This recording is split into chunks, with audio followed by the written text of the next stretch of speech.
자, 오늘 창세기 강해를 하겠습니다. 이제 다섯째 날에 대한 이야기가 오늘 그리고 다음 주간 이렇게 두 주간 더 이렇게 정리를 하려고 하는데, 오늘 그리고 다음 주간에 나누려고 하는 얘기가 이제 이 다섯째 날에 대한 구체적인 내용들을 같이 나누려고 하는데, 중요한 요소가 뭐냐 하면 20절, 21절에 등장하고 있는 20절입니다.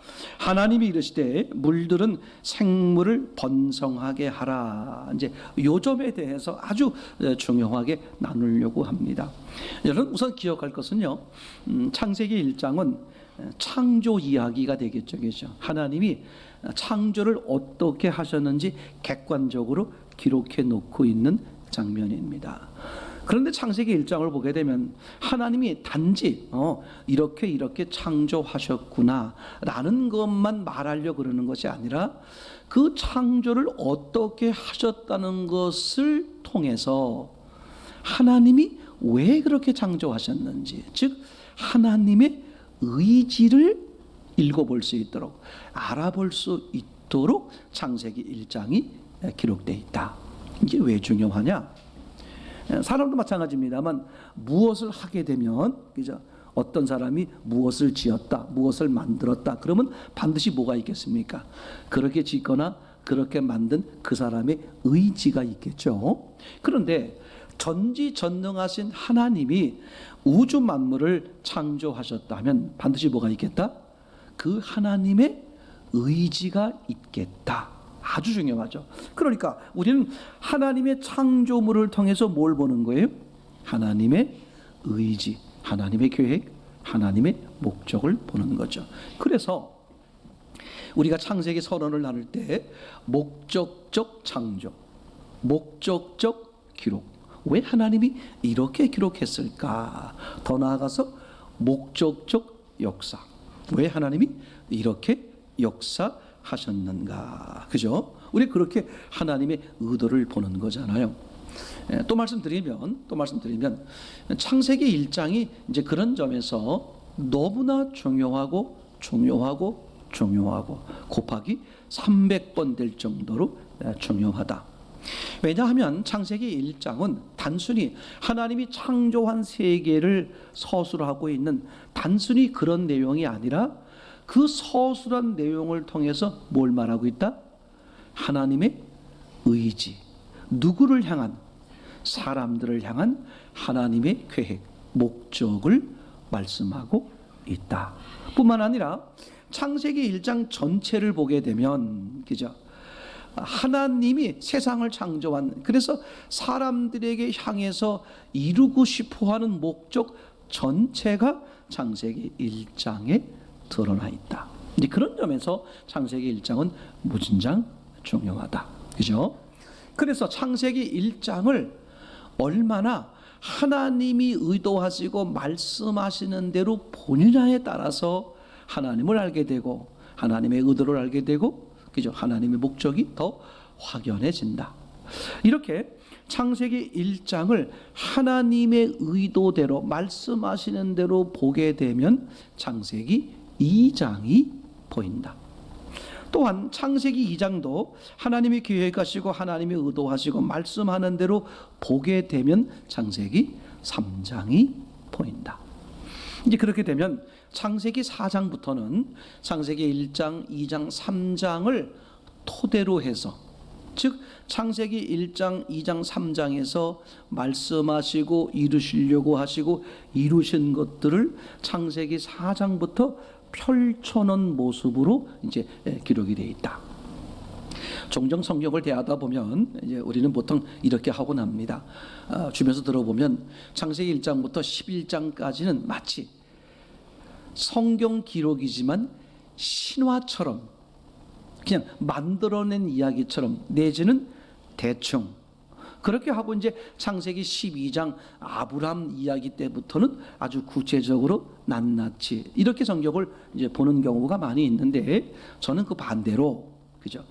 창세기 1장부터 11장까지가 아주 중요하다. 하나님이 말씀하고 싶어 하시는 모든 것들이 들어있다. 그 중에서도 창세기 1장, 2장, 3장 이거는 성경 전체에 대한 계획이라 그럴까? 저는 그런 점에서 설계도다 이렇게 말씀을 드린다. 그래서 여러분들에게 그래서 계속해서 창세기 1장을 나누고 1장을 토대로 2장을 나누고 2장을 토대로 3장을 나누다 보면 성경 전체 66권 전체를 다루게 된다. 그러면서 점점 더 하나님의 계획과 의도를 알게 된다 이렇게 말씀을 드렸고, 지난 시간에 분명하게 말씀을 드렸습니다만 창세기 1장 이 창조 일곱째 날을 통해서 이렇게 변곡점, 아주 중요하게 우리가 보게 되는 변곡점이 몇 군데가 있다. 첫째는 둘째 날, 그렇죠? 첫째 날과 셋째 날 사이에 둘째 날이 우리에게 아주 중요한 변곡점이다. 그 다음에 넷째 날과 다섯째 날이 또 변곡점이고, 그리고 여섯째 날과 일곱째 날이 아주 중요한 변곡점이다. 그죠? 요 세 변곡점을 정확히 보게 되면 하나님의 의도와 계획과 왜 그렇게 하셨는지, 그리고 어떻게 하실 건지, 그리고 어떻게 이루시는지가 전체가 함께 볼 수 있는 이제 기회가 된다.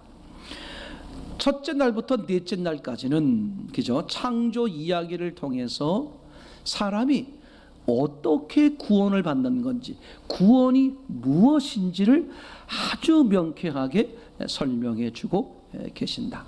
그래서 결국 구원, 완전한 구원이란 뭐냐?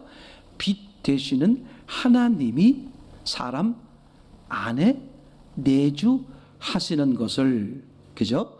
창세기 1장 첫째 날 빛 A와 넷째 날 빛 B로, 그죠? 설명을 하고 계신다.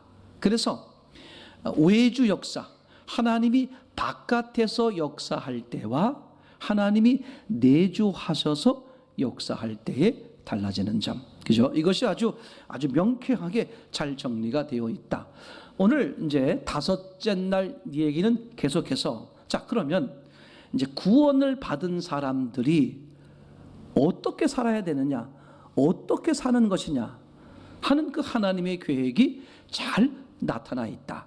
그것에 대한 대표적인 구절이 어떤 구절이다? 20절에 이제 물들은 생물을 번성케 하라, 요 말에 해당이 된다. 그죠? 이게 지금 주체가, 번성하는 주체가 누가 되어 있냐면 생물이 아니라 물로 되어 있다. 그죠? 그래서 물들은 생물로 번성케 하라. 이게 신앙의 성숙이 어떻게 이루어지는지를 아주 설명하려고 그러는 거죠. 엄밀하게 말하면 성숙뿐만 아니라 구원도 어떻게 이루어지는 거예요? 그죠? 하나님이죠. 하나님이 함께 할 때 그게 뭐가 되겠습니까? 구원이 되는 거죠. 성숙은 뭐냐?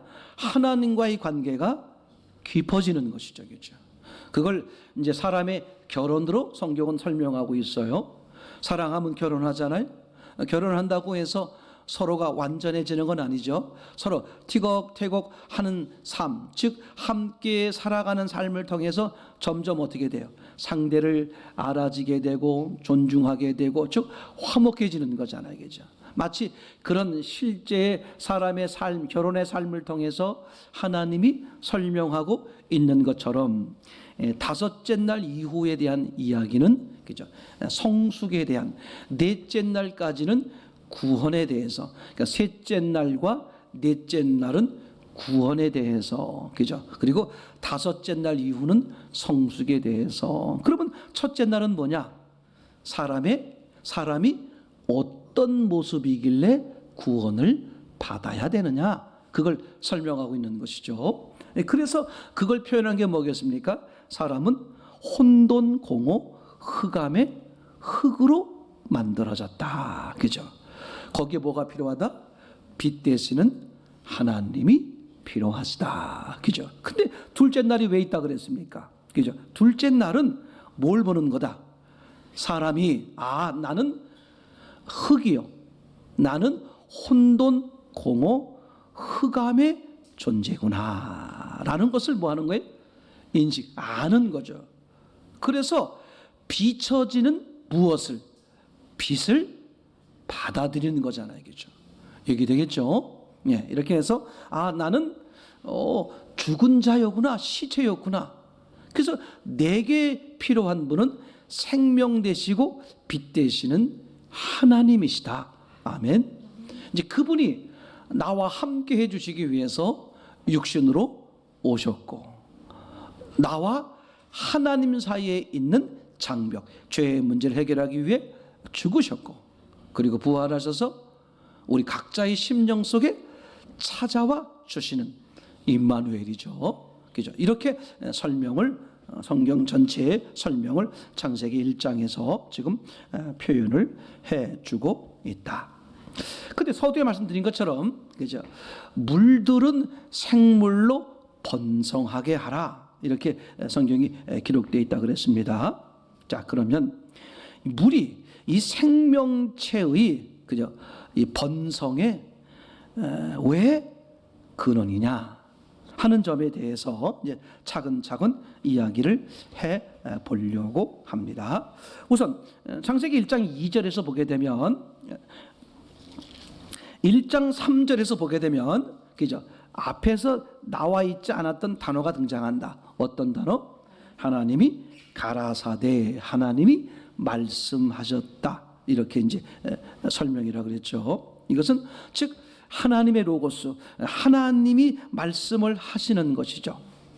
즉 하나님이 말씀을 하신다는 것은 하나님의 말씀을 들을 수 있는 대상이 있다는 뜻이었다. 그렇죠. 하나님은 목적적 역사이시니까 목적이 없는 일은 안 하시거나 못 하시는 거죠. 근데 하나님이 말을 했다는 것은 하나님의 관점에선 뭐가 있다? 하나님의 말씀을 들을 대상이 있다는 뜻이다. 근데 그때 시절로 보게 되면 1장 3절 상태에서 보게 되면, 그죠? 물리적으로 존재하는 것은 뭐밖에 없어요? 땅밖에 없다. 그죠? 그러니까 하나님은 땅을 어떻게 여긴다? 하나님의 말을 들을 수 있는 대상으로 여긴다. 그런데 성경 전체에 보게 되면 하나님의 말을 들을 수 있는 대상, 즉 하나님과 하나님이 대화를 주고받으려고 하는 대상은 누구밖에 없더라? 사람밖에 없더라. 그러니까 하나님은 지금 이 땅을 어떻게 여기고 있더라? 사람으로 여기면서 지금 하고 계시는 것이다. 그래서 하나님은 그 땅을 가지고 뭘 만들죠? 사람을 만드는 것이다. 그래서 1장 3절에선, 그죠? 하나님은 그 땅을 사람이라고 여기고 지금 뭐 하는 거다? 말씀을 하시는 것이다. 그죠? 우선은 말씀을 하신다는 뜻은 정리하면, 첫째는 말씀을 들을 수 있는 대상이 있다는 뜻이다. 두 번째는 어떤 내용이다? 그 대상에게 하나님이 하고 싶은 말씀이 있다는 뜻이다. 그죠? 세 번째는 그 듣는 대상인 사람은 하나님의 말씀을 반드시 들어야만 된다는 뜻이다. 최소한 이 세 가지의 요소가 하나님이 말씀하셨다 하는 1장 3절에 들어 있게 된다. 아멘. 그리고 이제 성경 전체를 보게 되니까 이 세 가지의 중요한 요소가 맞구나. 하나님이 그래서 말씀하셨다고 표현을 하고 있구나. 이렇게 이제 얘기가 되겠죠. 자, 그런데 이 말씀하셨다는 표현이 이제 구원이라고, 영적으로 볼 때 구원이라고 말할 수 있는 넷째 날까지만 말씀하셨다 이렇게 기록되어 있으면 좋은데, 다섯째 날도 이어서 뭐가 되어 있다? 말씀을 하셨다고 기록되어 있다. 그러니까 구원받은 사람에게도 여전히 뭐가 필요하다? 하나님의 말씀이 필요하다. 아멘. 자, 그러면 성숙하는데도 뭐가 필요하다? 하나님의 계획, 하나님의 의도, 하나님의 손길이 필요하다. 그런 얘기가 되는 거잖아요. 이제 그렇게 하시다가 하나님이 말씀하셨다라고 하는 그 가라사대가 없어지는 지점이 있다. 언제더라? 일곱째 날이 그렇더라. 자, 일곱째 날을 보세요. 일곱째 날, 그죠? 2장 1절입니다. 시작. 하나님이 그가 하시던 일을 일곱째 날에 마치시니 그가 하시던 모든 일을 다 마치시고, 아닙니까? 다시 한번 2장 1절. 그렇구나. 시작. 천지와 만물이 다 이루어지니라. 하나님이 그가 하시던 일을 일곱째 날에 마치시니 그가 하시던 모든 일을 마치시고 일곱째 날에 안식하시니라. 하나님이 그 일곱째 날을 복되게 하사 거룩하게 하셨으니 이는 하나님이 그 창조하시며 만드시던 모든 일을 마치시고 그날에 안식하셨음이니라. 아멘. 이 일곱째 날에 해당하는 2장 1절부터 3절까지는 뭐가 써 있잖아요. 하나님이 말씀하셨다라는 단어가 빠져 있죠. 그죠? 그러면 이게 언제냐? 이것은 영의 세계, 즉 천국을 의미하는 거다. 그러니까 천국에서는 하나님이 뭐가 없다는 거야. 하나님이 말씀을 안 하신다 그 얘기가 아니라 사람들에게 향한 하나님의 요구가 없다 그런 말이죠. 그럼 하나님의 요구가 있는 시절은 언제냐? 이 땅, 즉 육신으로 살고 있는 동안. 이게 엄청 무서운 말이고 중요한 말이죠. 저는 이런 거 생각해 보면 이게 4,000년, 4,500년 전 기록된 기죠. 그것도 창세기 1장에다가 이걸 써놓으신 거예요. 그죠? 그러니까 하나님이 기회를 주시고 말씀하시고 역사하는 곳은 언제다? 내가 육신으로 살아 있는 동안에.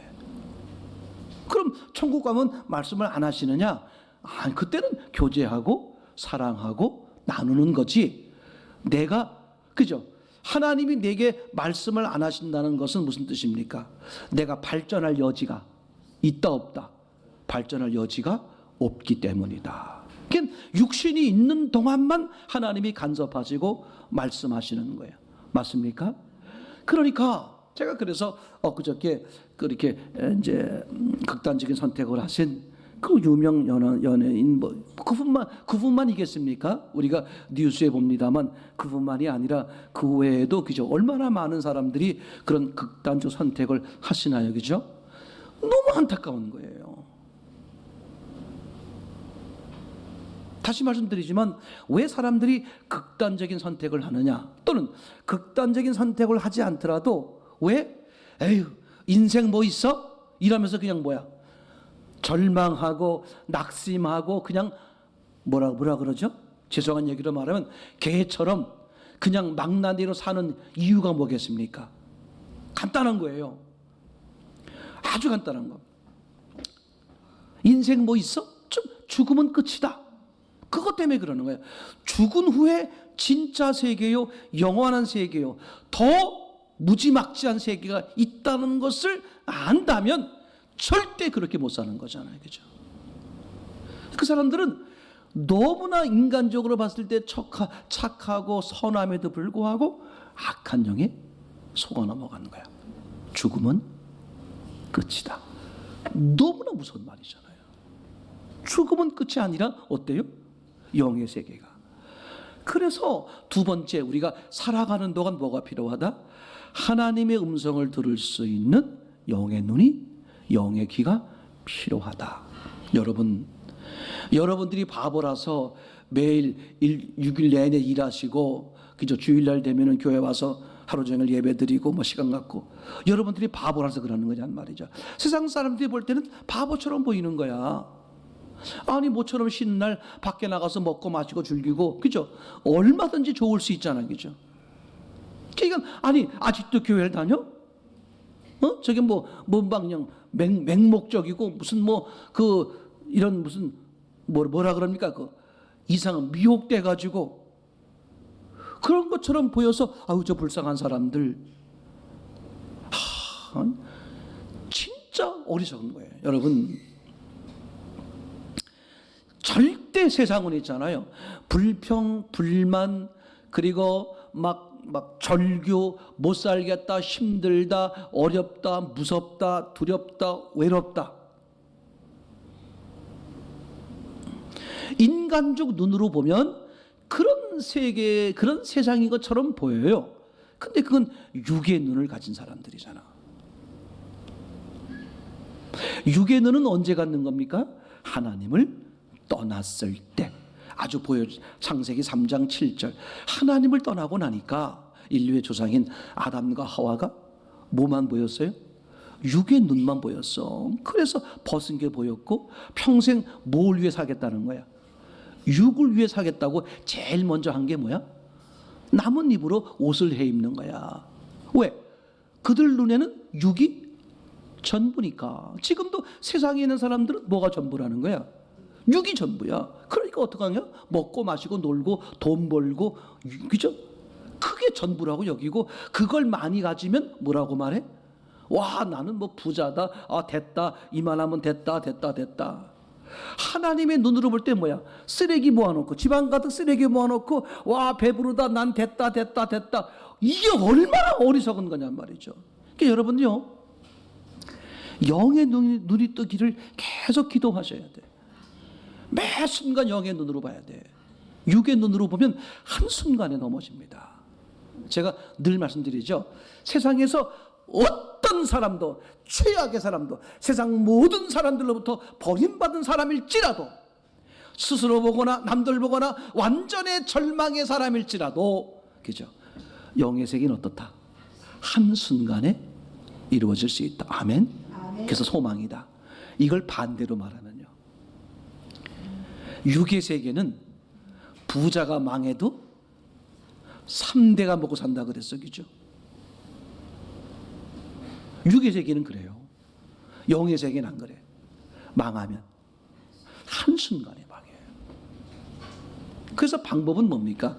매 순간 영의 눈을 사모하고 영의 눈으로 살기를 원해야 되겠죠. 맞습니까? 그러면 결국은 누가 역사해야 돼? 성령이야. 구원받는 것도 그렇고 구원받은 후도 마찬가지야. 매 순간 어떻게 돼야 됩니까? 성령이 역사해 주시기를, 성령의 조명하심 속에, 성령 안에서, 성령 충만으로. 그죠? 아멘. 제가 이런 말씀을 드리는 이유는 지금 이 물들로 생물을 번성케 하라는 말이 이것과 중요하게 연관되기 때문에 말씀을 드리려 그러는 것입니다. 자, 금방 말씀드렸던 것처럼 이렇게 하나님은 물들은 생물로 번성케 하라, 이렇게 지금 말씀을 하셨단 말이에요. 이렇게 말씀을 하심으로써 하나님의 의도, 왜 물들이 생물을 번성하는 주체가 되는지, 그죠? 그걸 설명하고 그걸 말씀하시고, 그죠? 그걸 우리에게 알게 하려고 그러는 거겠죠. 자, 구체적으로 보면 그렇습니다. 육신이 있는 사람에겐, 그죠? 절대적으로 필요한 게 뭐다? 물이다, 물. 뭐 다른 거 다 필요하죠. 근데 지금 이제 우리 물에 대해서만 이야기하자면 그렇습니다. 육신이 있는 인간에게 절대적으로 없어서는 안 되는 게 뭐냐 하면 물이죠. 맞습니까? 그런데 동남아나 한국처럼 오늘도 비가 왔잖아요, 그죠? 이렇게 뭐 때만 되면 비가 오고 원치 않아도 비가 오고 하여튼 막 그냥 쏟아내리는 이런 비가 충분한 이런 데서는 이 물의 필요성을 잘 몰라요. 근데 이 성경의 배경은 어디입니까? 중동이에요, 그죠? 뭘 알아요? 물의 귀함. 인간이 살아가는데 물이 얼마나 중요한지를 너무나 잘 아는 그 사람들 입장에서 보면 물이 절대적이다. 맞습니까? 그런 절박함이 아주 중요한 거겠죠. 창세기 1장 2절을 보시게 되면, 그죠? 뭐라고 써 있습니까? 하나님께서 사람을 표현할 때 어떻게 표현했어요? 혼돈, 공허, 흑암. 그죠? 맞습니까? 이거를 다른 말로 표현하면 이렇게 말할 수 있어요. 갈증. 물로 표현하면 뭐야? 갈증을 느끼는, 그죠? 갈증이 견딜 수 없을 정도로 절박한 많은 그런 상태의 모습, 그것을 창세기 1장에선 혼돈, 공허, 흑암 이렇게 이야기해 볼 수 있겠죠. 그래서 1장 3절에 그런 땅, 그런 사람에게 하나님이 제일 먼저 하신 게 무엇이다? 빛을 비추는 걸 통해서 누가 계셔야 된다? 하나님, 성령님이 함께 하셔야 한다. 그죠? 아주 분명하게 말씀을 해주고 계시는 것이죠. 자, 하나님께서 사람을 창조한 목적이 뭐겠습니까? 간단한 거예요. 사람에게 누가 있도록? 하나님이 계시도록. 즉 하나님과 사람의 관계성. 어떤 관계? 화목한 관계죠. 그러니까 사람을 창조한 하나님의 목적이 아주 분명하게 나와 있습니다. 뭐라고요? 관계적인 문제인데 어떤 관계? 화목한 관계. 그죠? 화목한 관계를 이루기 위해선 먼저 하나님과 내가 사람이 뭐가 돼야 돼? 하나가 돼야 되고, 이제 결혼이 그 결혼이죠. 하나가 되긴 됐는데 어떻게 돼요? 허구 헛날 싸워가지고 제가 유튜브 보니까 참 그 사람도 참 그런 걸 또 만들어내. 연예인 중에 이혼을 제일 빨리 한 분 해가지고 이렇게 나왔는데 누구는 3일 만에 이렇게 하신 분이 계시더라고요. 근데 그 3일 만에 제가 정확한 기억인지 모르겠는데 3일 만에 이혼을 하셨는데 더 웃기는 게 뭐야? 웃긴다 그러면 안 되지. 그분 사이에서는 굉장히 어려운 상황이었는데 연애 기간이 수년이야. 몇 년 동안 연애했다가 결혼했는데 3일 만에 헤어진 거야. 난 이해가 돼. 연애할 때 어떻게 하겠다는 거? 어떻게 했다는 거야? 다 화장하고 나왔으니까 뭐 본 모습을 못 봤지. 그랬다가 결혼해가지고 본 모습 보니까 이게 아니야. 모르겠습니다만 하여튼 그죠. 그러니까 하나님이 사람들에게 궁극적으로 원하는 게 뭐냐 하면 그죠? 한 몸 되는 거야. 하나 되는 거야. 다시 말하면 화목이죠. 그 화목이란 말 속에 구원과 성숙이 포함된 거다. 맞습니까? 그래서 하나님의 궁극적인 목적이 뭐냐? 구원이다. 그 말이 맞는데 저는 좀 더 명확하게 하기 위해서 구원이란 말보다는 하나님과 사람의 목적이 뭐냐? 화목이다. 화목을 위해서 만나는 거예요. 결혼하는 거. 그게 구원이죠. 그러면 이제 만났다고 해서 해결되느냐? 티격태격 하잖아요. 그죠? 점점 맞추어가는 거죠. 결국은 오래 결혼 생활을 오래 함으로써 화목해지잖아요. 그죠? 이게 하나님의 궁극적인 목적이 된다. 아멘. 그런데 이 화목해지고 관계가 이어지기 위해서 절대적으로 필요한 게 뭐냐? 그게 바로 요 물로 표현된 성령이 함께 하시는 것이다. 그래서 물들은 생물로 뭐하라? 번성케 하라. 이런 점에서 여기서의 물은 그죠? 성령, 곧 하나님, 그죠? 말씀 이렇게 표현해 볼 수 있죠. 맞습니까? 그죠?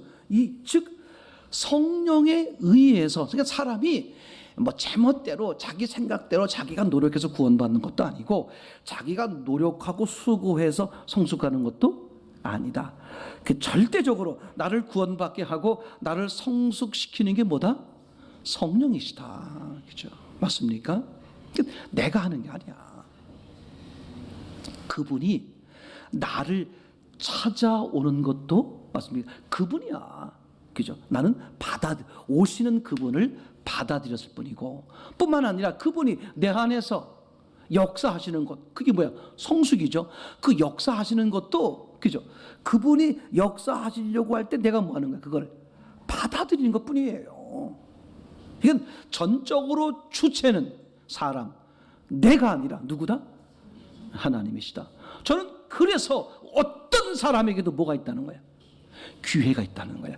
내가 하는 거라면, 그죠?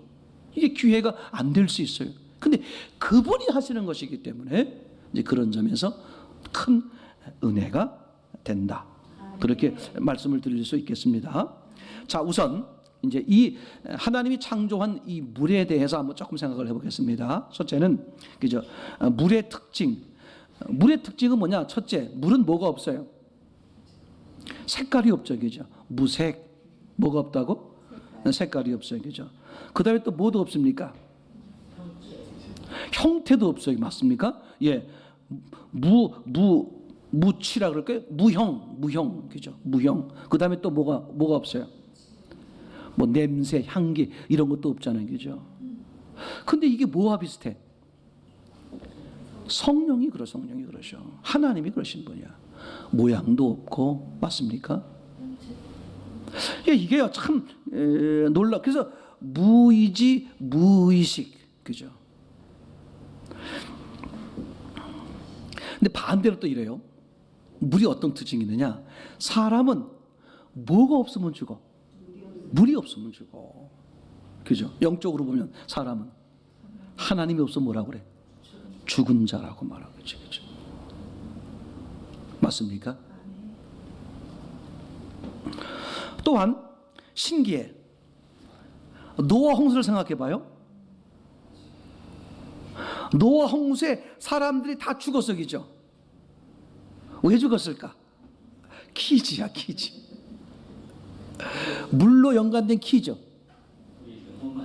물이 너무 많아서 그거는 반만 맞고 반은 틀리기 때문에 제 생각에는 틀린 걸로 할게요. 예. 물이 없어서 노아 홍수 때 물이 없었어요? 물이 넘쳤지? 아닌 것 같은데. 제가 여러분 답이 다 맞는데 제가 이걸 좀 재미있게 좀 관심 있게 끌고 가기 위해서 제가 원하는 대답을 원하는 거예요. 노아 홍수 때 사람들이 물로 다 망했단 말이에요. 근데 왜 물로 망했을까? 물이 없으면 죽는 건데. 제가 이렇게 표현해 볼게요. 물이 바깥에 있으면 죽는 거야. 어디 있어야 돼? 노아 홍수는 물이 어디 있었어? 바깥에 있었지, 그렇지? 물이 어디 있으면 사는데? 안에 있으면. 이거 제가 만들어낸 거니까 이게 틀릴 수 있고 우리가 말씀 나누려고 하는 쪽으로만 이해하셔야 됩니다. 또 물 바깥에 하면 물병이 바깥에 있으면 안 된다 이렇게 하시지 말고 물이라는 개념이 그렇다는 거죠. 물은 사람에게 절대적이면서도 물이 어디에 있어야 되느냐?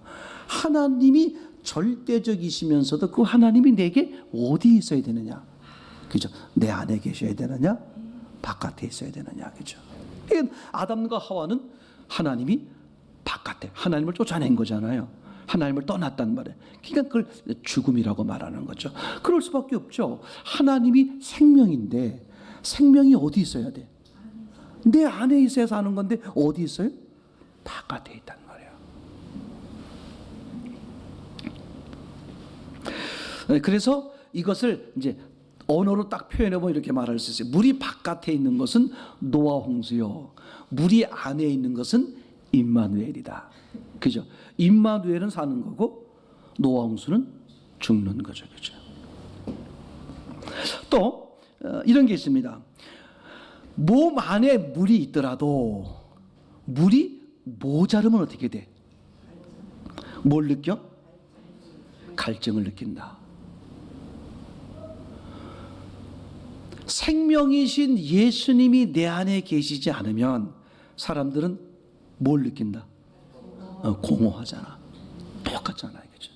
그러니까 하나님이 당신이 말씀하고 싶어 하는 것을 어떻게 실제로 그렇게 보여주는 거야. 그치? 이 갈증 느낀다 하면서 냉장고 열고 카스 하나 꺼내가지고 쫙 마시는 이런 거 말고, 그쵸? 그게 악한 영이 하는 짓이에요. 하나님이 하신 말씀을 멘트를 살짝 바꿔가지고 어떻게 돼? 육을 채우는데 사람들로 하여금 막 사용하게 하는 거죠. 하나님은, 그죠?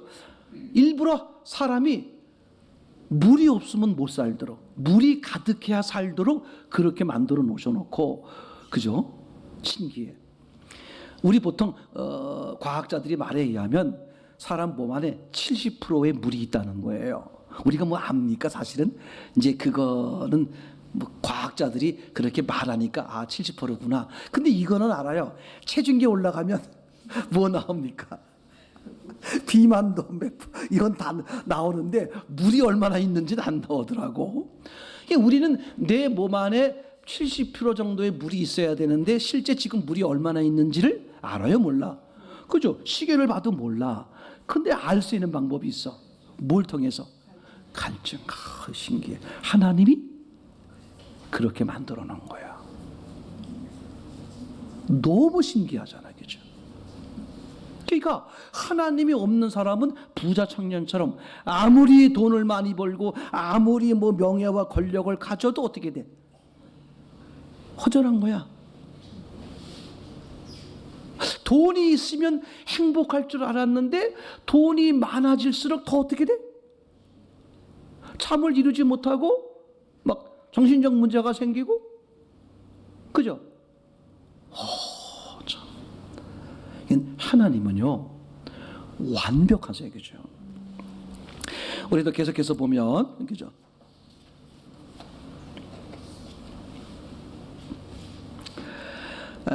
물을 이제 마셔보지 않습니까? 그죠? 저도 막 진짜 막 아주 막 이런 경험이 많아. 물맛이 어때요? 물맛.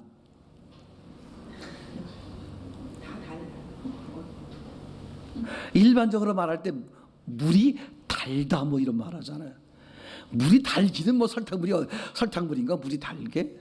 근데 물이 달어. 언제?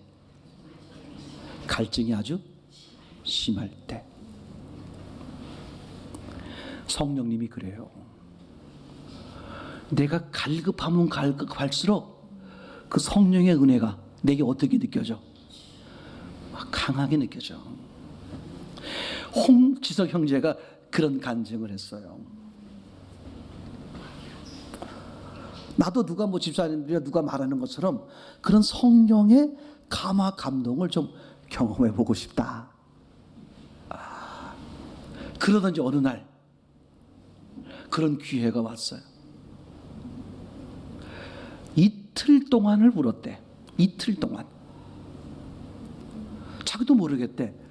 그냥 자기 생각에 성령께서 자기 마음을 완전히 덮어주는데 모든 게 감사하고 나도 모르게 그냥 막 견딜 수 없는 막 벅차오르는 기쁨과 눈물과 막. 근데 한 3일 정도 가더래. 그 3일 정도 지나니까 다시 또 밋밋하더래. 그때 그 감동을 잊을 수가 없대요. 그래서 다시 또 그걸 그래가지고 제 경험에 제 언뜻 들은 바에 의하면 한 2달 정도 사이에 그 2번을 이제 이렇게 경험한 것 같아요.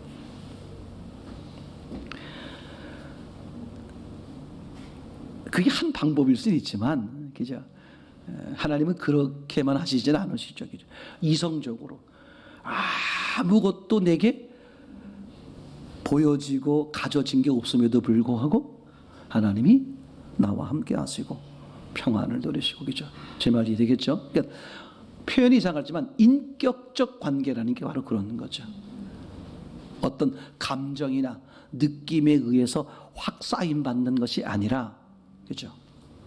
그런 느낌과 감정이 없음에도 불구하고 하나님이 나와 함께 하셔. 그게 믿어지고, 그래서 평안이 되고 즐거움이 되고 감사가 되고 이런 거 있잖아요, 그죠?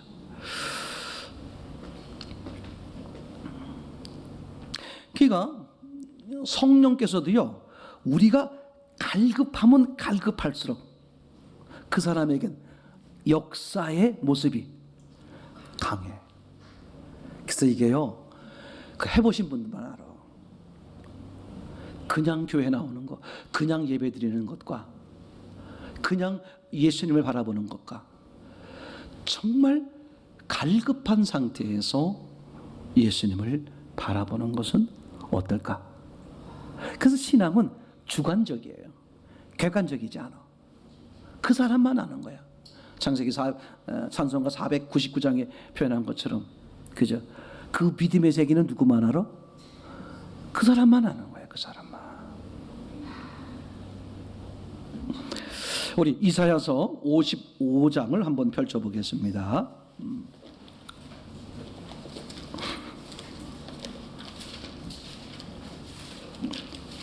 이사야서 55장 1절에서 5절. 시작. 너희 목마른 자들아 물러나오라. 돈 없는 자도 오라. 너희는 와서 사 먹되 돈 없이 값 없이 와서 포도주와 젖을 사라. 너희가 어찌하여 양식 아닌 것을 위하여 은을 달아주며 배부르게 못할 것을 위하여 수고하느냐. 나를 청정하라. 그리하면 너희가 좋은 것을 먹을 것이며 너희 마음이 기름진 것으로 즐거움을 얻으리라. 너희는 귀를 기울이고 내게 나와 들으라. 그리하면 너희 영원히 살리라. 내가 너희에게 영원한 언약을 세우리니 곧 다윗에게 허락한 확실한 은혜니라. 내가 그를 만민에게 증거로 세웠고 만민의 인도자와 명령자로 삼았었나니 내가 알지 못하는 나라를 부를 것이며 너를 알지 못하는 나라가 내게 달려올 것은 나 여호와 내 하나님 곧 이스라엘의 거룩한 자를 인정이니라. 내가 너를 영화롭게 하였느니라. 아멘. 아멘. 그러니까 너희 목마른 자들아 내게 나오라는 거야. 조건이 있어요. 내게 오라가 아니야. 무조건 내게 오라. 어떤 자가 오라는 거야? 목마른 자가. 아주 중요해요. 왜 신앙이 안 되느냐? 그죠? 왜 교회를 다녀도 그 사람이 30년, 40년 헛된 시간, 헛된 게 아니라요. 헛된 걸로 끝나는 게 아니라 3, 40년을 헛되게 경험하고 나면 그 사람에게 뭐가 남겠어요? 아, 신앙? 별거 아니구나. 그러면 여전히 그 사람은 육의 시각이니까 성도들을 볼 때도 어떻게 보이겠어요? 육의 시각으로 보이는 거야. 여러분, 영의 시각으로 시각으로 하는 그 사람을 육의 시각으로 보면 수도 없는 오해와 흠이 잡힐까 안 잡힐까? 수도 없이 잡혀요. 그죠? 그래서 그죠? 그 예수님과 침례 요한을 바라보던 그 유대인들이 뭐라고 말했습니까? 침례 요한에게 뭐라고 그랬죠? 먹지도 않고 마시지도 않는데, 그러면 그 영적인 측면에서 보면 하나님에게 사로잡혀 가지고 먹지도 않고 마시지도 않는 거잖아요. 근데 뭐라고 말해요? 귀신 들렸도다. 또 반대로 이번엔 예수님이 어떻게 돼요? 먹고 마시니까 또 어떻게 돼? 저 돼지처럼 처먹기만 한다. 이게 육의 시각이야. 여러분들이 잘 아셔야 돼. 건건이 모든 게 불평, 불만, 짜증 이렇게 보이는 건 이거 반드시 회개하셔야 돼요. 왜? 내가 무슨 시각이라는 걸 말해주는 거야. 육의 시각이야. 내일도 나누겠습니다만 하나님이 하신 어떤 것도 영의 시각으로 보면 감사, 감사, 감사. 절대 단 하나도 그렇지 않은 게 없어요. 그러니까 그렇게 말씀하신 하나님을 보지 않고 그렇게 말한 누굴 보는 거야? 그 사람을 보는 거야. 저 사람이 나한테 저렇게 할 수 있냐 이거지. 사실도 영의 세계를 못 보는 거예요. 괜찮은 게 아니야. 내가 위치가 목사고 위치가 장로고 위치가 뭐 권사니 그게 중요한 게 아니야. 그죠? 영의 세계는 한순간에 낙동강물이 아니야. 무서운 거예요. 그럼 그걸 내가 붙들고 뭐 해야 돼? 하나님 앞에 엎드려 회개하는 거야. 왜? 염려 마세요. 내가 이분들의 공통점이 뭐냐 하면 나름대로 노력을 해보셨겠다, 안 해보셨겠다? 해보신 분들이야. 크게 망조가 되는 거야. 내 노력으로 안 된다니까. 근데요, 정말 사모함을 갖잖아. 하나님이 기회를 주셔. 무슨 기회? 나를 밑바닥에다가 쳐놓아요. 그때 어떻게 해야 돼? 그때 빨리 하나님 보면 돼. 내가 이제 마음에 쟤도 경험 많아요. 다짐하잖아. 아, 맞아. 하나님은 어떡한다? 오늘 물 얘기하는데 이게 꼭 필요한 얘기인데, 잊어버릴까봐 요 문제 제가 지금 얘기를 나누면서 또 놓칠까봐 요거 하고 다음 주 한번 더 할게요.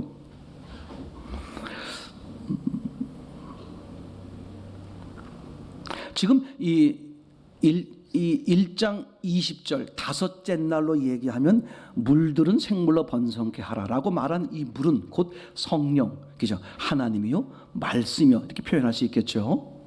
즉 성령이 사람을 뭐하게 하는 거다? 번성, 영적으로 말하면 성숙하게 하는. 근데 성숙만 그런 게 아니다. 무엇도? 빛이 있어야만 사람, 그 땅이 온전해지는 것처럼 결국은 뭐야? 구원도 하나님 성령이고 성숙도 성령이다. 그러니까 그분 주도하에 사는 거다. 신앙이라는 게 맞죠? 자, 그런데 이것을 조금 좀 다르게 말해 보면 이렇게 얘기해 볼 수 있겠죠.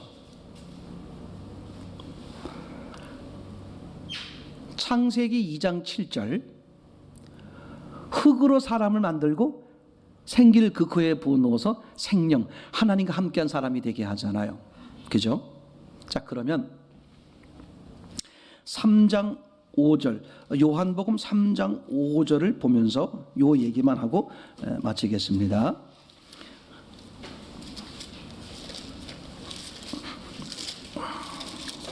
요한복음 3장 5절 시작. 예수께서 대답하실 때 진실로 진실로 네게 이르노니 사람이 물과 성령으로 나지 아니하면 하나님 나라에 들어갈 수 없느니라. 아멘. 원래 이 얘기는 다음 시간에 해야 되는데 지금 먼저 요 생각이 났기 때문에 먼저 하겠습니다. 다시 한번 자막을 보여주시죠. 이게 구원받는 거듭나는 절대적 조건입니다. 왜 그러냐면 아니하면 그렇기 때문에.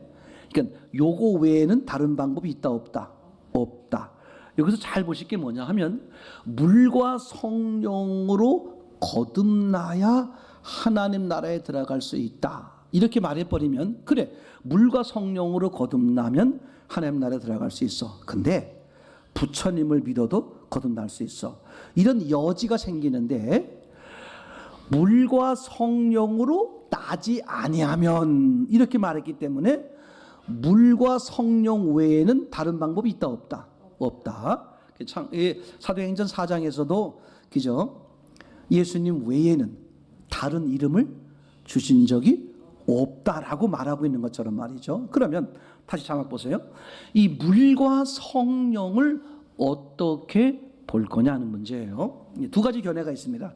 하나는 뭐냐면 물, 즉 성령, 이렇게 볼 수 있죠. 오늘 창세기 1장 20절에 보는 것처럼 물은 영적으로 보면 뭐라고 의미할 수 있다? 성령, 하나님, 그죠? 다르게 말하면 말씀, 이렇게 볼 수 있겠죠.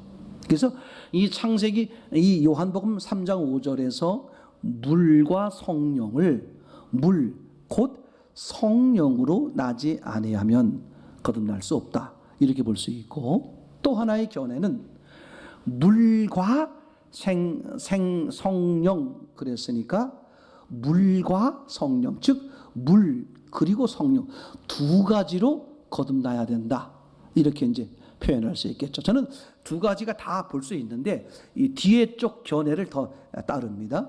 물 즉 성령, 이것도 맞을 수 있지만 좀 더 저는 풍부한 이렇게 설명을 위해선 물과 성령 이렇게 봐진다 이거죠. 그럴 때 물과 성령은 다른 의미로도 설명할 수 있다. 성령은 글자 그대로 성령이고 물은 뭐냐? 물은 이제 죽음, 자기를 부인한다. 즉 다른 말로 말하면 고난이다, 이렇게 표현을 해보고 싶어요. 성령을 받아들이기 위해서 필수적인 게 뭐다?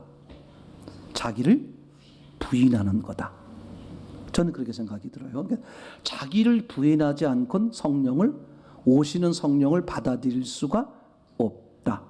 다시 말하면 성령을 받아들인다는 말은 내겐 생명이 없다. 그러니까 생명 되시는 예수님을 받아들여야 되겠다. 생명 되시는 예수님을 받아들이려면 내가 어떤 존재가 돼야 돼? 나는 생명이 없는 죽은 자야. 이게 인정이 될 때 생명을 받아들이겠죠. 또 다른 말로 말하면, 그죠? 나는 내가 성령을 받아들이려면 금방 말씀드린 것처럼 나는 죽은 자구나.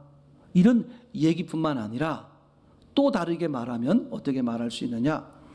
물을 거쳐야, 즉 고난을 거쳐야 성령을 받아들일 수 있다. 마치 십자가를 거쳐야 부활이 있는 것처럼, 그죠? 그러니까 성령을 받아들이게 하기 위해서, 하나님 입장입니다.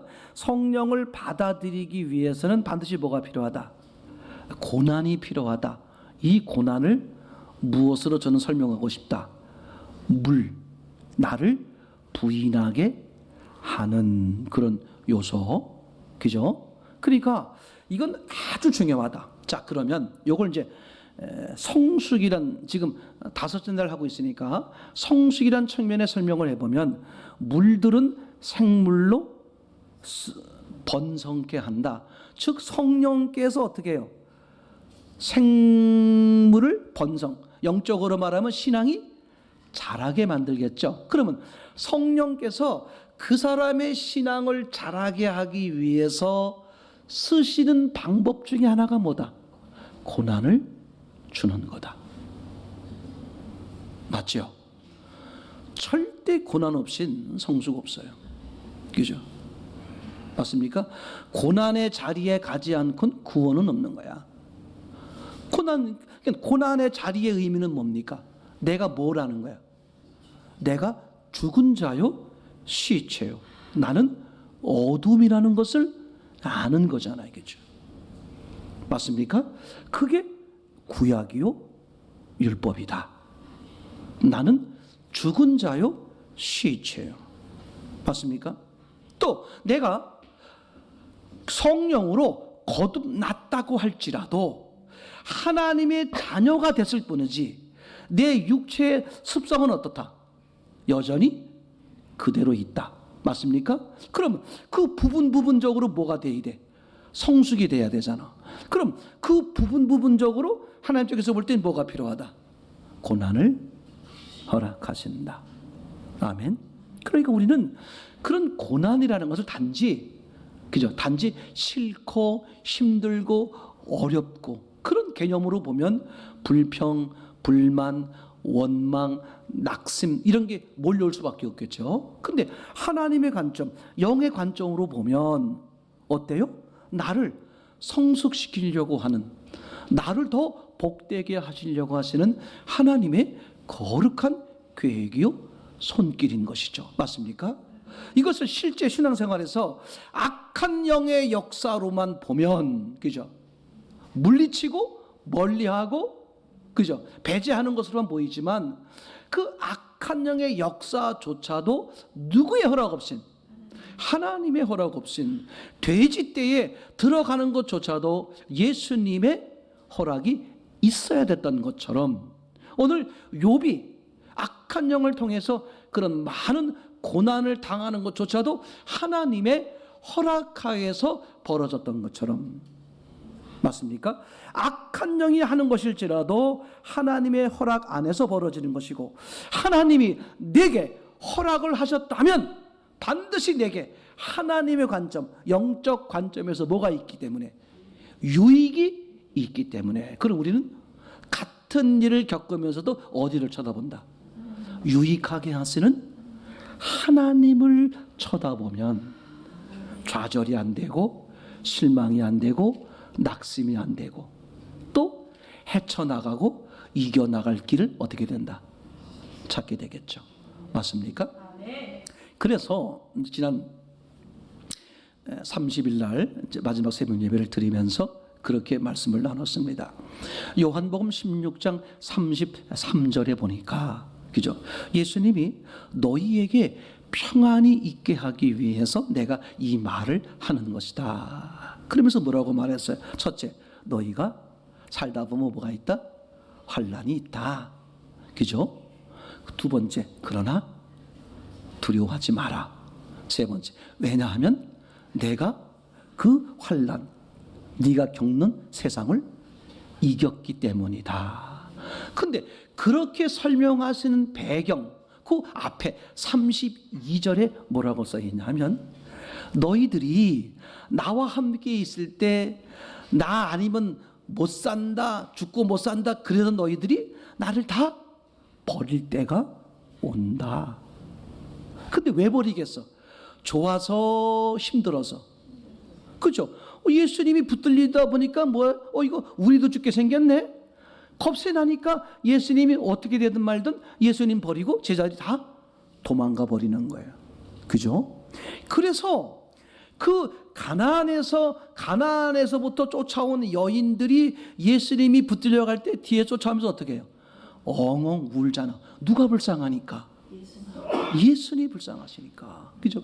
아이고, 그렇게 많던 제자들 다 도망가 버리고 혼자밖에 없네. 아유, 저 불쌍해서 어쩌노. 그죠? 그때 예수님 돌아가면서 뭐라고 말했어요? 나를 불쌍히 여기지 말고 너와 너 자신들을 불쌍하게 여겨라. 왜냐? 요게 16장, 요한복음 16장 33절 바로 앞에 32절에서 이렇게 말하고 있더라고요. 너희가 다 나를 버려서 내가 혼자인 것처럼 보이지만 나는 혼자가 아니야. 아버지 하나님이 나와 함께 하셔. 아멘. 이게 아주 중요한 거야. 아멘.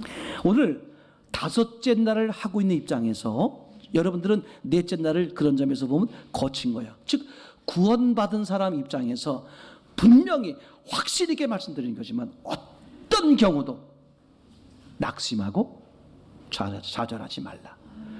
돈으로부터, 건강으로부터, 사람으로부터 다 버림을 받았다고 할지라도 누가 그 돈을, 그 건강을, 그 세상을 주관하신 하나님이 너와 함께 있어. 아멘. 너를 한 번도 버리지 않으셨어. 제가 이제 심하게 말하면 이래요. 성숙이라는 것은 왜 존재하면, 그죠? 구원이 뭡니까? 하나님이 육신 안에 들어오시는 거야. 그럼 안 나간다. 아멘. 함께 감옥 생활 해주시는 거야. 하나님 쪽에서 볼 땐 내가 어떤 희생을 치르더라도 너와 함께 있을게. 아멘. 그게 지금 예수님의 약속이에요. 그러면 우리는 어떤 상황에서도 어떻게 할 수 있어요? 하나님이 나와 함께 하신다. 그걸 보여준 게 창세기 요셉이죠. 어떤 환경에서도 흔들리지 않을 수 있었던 이유가 뭐였어요? 하나님은 나와 함께 하신다. 아멘. 물들이 여러분들을 계속해서 번성케 하시기를 소원합니다.